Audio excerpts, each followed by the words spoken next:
Les idées nous distinguent.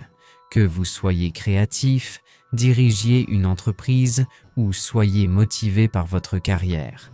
Une bonne idée suffit pour changer votre vie et réaliser vos rêves. Mais qu'est-ce qui différencie les bonnes idées des moyennes? Y a-t-il une formule à suivre? Existe-t-il un secret à apprendre ou est-ce juste une question de chance? Découvrons-le. Les bonnes idées sont rares, surtout quand on en a le plus besoin. Avez-vous déjà fixé votre écran, cherchant la phrase parfaite pour un mail, le titre idéal d'un article ou le pitch parfait? Vous avez sûrement remarqué, parfois l'idée surgit de nulle part, d'autres fois vous luttez des heures sans rien trouver. Pas par manque d'effort, mais parce que votre cerveau semble être en vacances, vous laissant seul. Ces moments gênants nous font douter, nous remplissent la tête d'incertitude et on finit par vouloir tout lâcher. J'ai vécu ça souvent et en repensant à mes réussites, je me demande d'où venaient toutes ces bonnes idées. Était-ce juste de la chance ou y avait-il un schéma que je ne voyais pas dans ce hasard apparent? Ce conflit interne peut être frustrant, mais c'est souvent le premier pas vers une bonne idée. Ce n'est pas qu'on manque d'idées, mais on a déjà un cadre auquel on compare nos nouvelles pensées. Toute idée qui n'égale pas ou ne dépasse pas nos précédentes est vite rejetée comme mauvaise. On critique une idée après l'autre, ce qui nous aide à affiner nos réflexions jusqu'à satisfaire notre critique interne. À ce stade, on croit avoir une bonne idée, et en la comparant à d'autres, on ressent de la satisfaction. Une fois qu'on accepte cette idée vierge comme bonne, une autre force entre en jeu, les facteurs externes. Peu importe la qualité de nos idées, le vrai test est souvent leur performance sur le terrain. L'opinion publique compte et qu'on le veuille ou non, aucune idée ne plaira à tout le monde.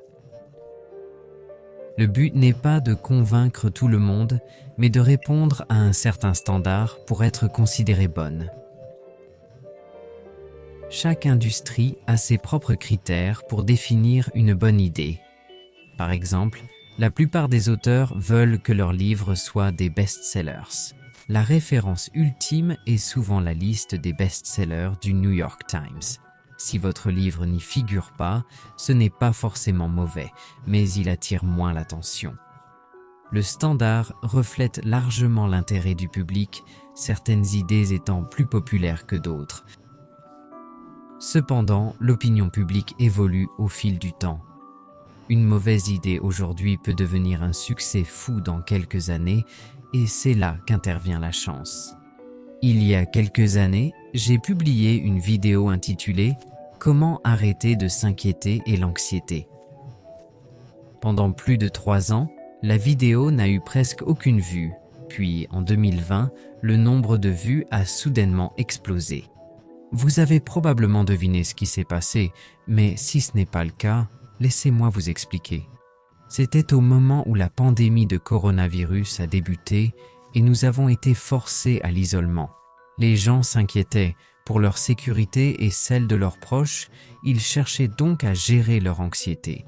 La vidéo que j'avais mise en ligne il y a près de 4 ans sans vues gagne maintenant des milliers de vues. La pandémie avait créé une demande pour ces vidéos qui n'existaient pas quand je l'avais publiée.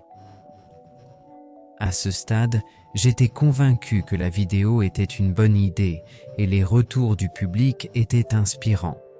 Nous avons tous vu des situations comme celle-ci se reproduire maintes et maintes fois. Bien qu'on pense maîtriser notre vie, peu de choses sont vraiment sous notre contrôle. On peut planifier, réfléchir, avoir des idées, mais l'impact des facteurs externes reste imprévisible. Les grandes idées ont toutes affronté l'opinion publique, souvent méprisées par des experts prédisant leur échec. Sénèque dit « La chance, c'est qu'en préparation, et opportunités se rencontrent. Pour réussir, soyez prêts. Parfois, la chance est immédiate. L'idée naît au bon moment. Parfois, elle prend des années, où l'opportunité ne se présente jamais. Revenons à la question. Comment savoir si une idée est bonne ou mauvaise? À sa création, on ignore son destin, mais je crois que toute bonne idée traverse ces 3 phases. D'abord le conflit interne qui les crée, puis les facteurs externes qui les façonnent, et enfin l'opportunité qui les révèle. Quand tous ces éléments s'alignent, c'est là qu'une bonne idée prend forme. Sinon, c'était juste une idée qui n'a pas décollé, non par sa qualité, mais par son timing inadéquat. Si cela arrive, ne vous découragez pas. Préparez-vous pour une autre chance, avec une stratégie. J'ai peut-être ce qu'il vous faut.